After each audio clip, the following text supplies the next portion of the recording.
glass, glitter lasts around select surfaces. That's glass.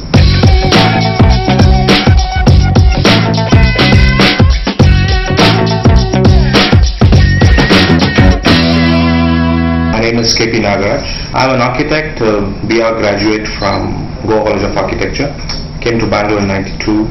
Started working with a company called Sundaram Architects. I was working for a private firm for a long time. And after that, I've joined Infosys. It's about 6 years since I'm working with Infosys in the capacity of the in-house architect and interface between the chosen architects for the job and the company.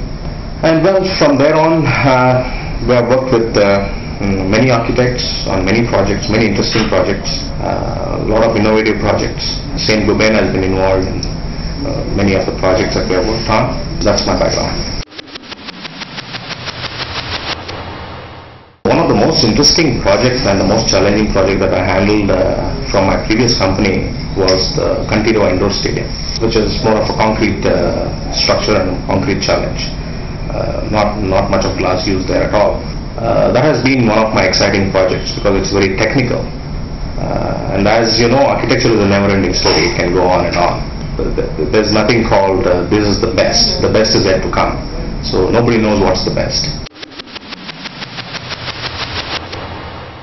The use of glass should be very carefully looked at.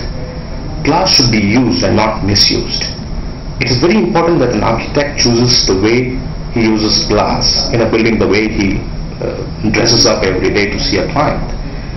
So it's very important to use the glass on select surfaces in a building and not just going overboard or overdoing it and then finally blaming glass for all the nonsense that's happening in the building. The projects that I have designed, be it in India or abroad, again from my previous company, I have used a lot of glass, but as I said, the project in Hyderabad, for example, which I did for my previous company for Infosys, has got glass, but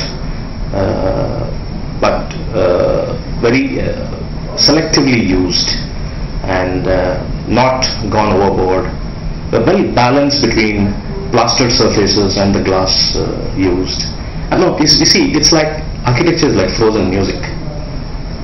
And if you only use all the instruments, all the components in their right balance, will you be able to appreciate this music? Otherwise, it will fall apart. And finally you start blaming a material for no fault of it. Green in architecture has become more of a fad now. It's become more of a style because people have been talking about it. Whereas green has been existing in our blood for a long time. There has always been this green happening. What do you call green today?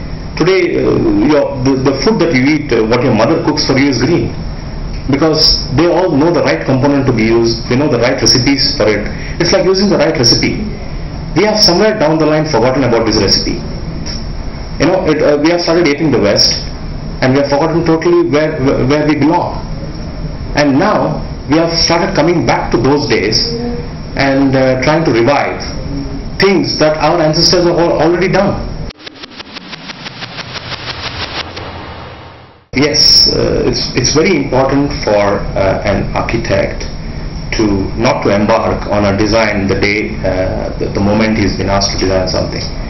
It's very important to understand, to feel the site.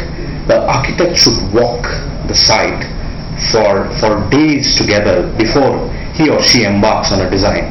Try to understand the nature, try to understand the wind directions, try to understand the water flows on the site, try to embark on a proper master plan, and then come from outside in rather than going from inside out. You see most of these malls in Bangalore. The malls are all built in glass, and finally you have a lot of hoardings blocking the glass. Now, why do I have to waste my glass there when I already know that there is a hoarding coming up for an advertisement? I would rather do that in plaster or in some other material and save on that glass. I mean, why should I abuse glass? I definitely propose to use glass in its right proportions and in the right directions that it has to be used in. A man likes to wear a certain type of clothing in summer, a certain type of clothing in winter. But how good it would have been if a building also had a similar situation like this. So it's very important for someone to use every material in a building, be it glass, be it plaster surfaces, be it metal, in its proper balance, so that you enjoy the building, looking at the building every day and not get bored of it. Thank you so much.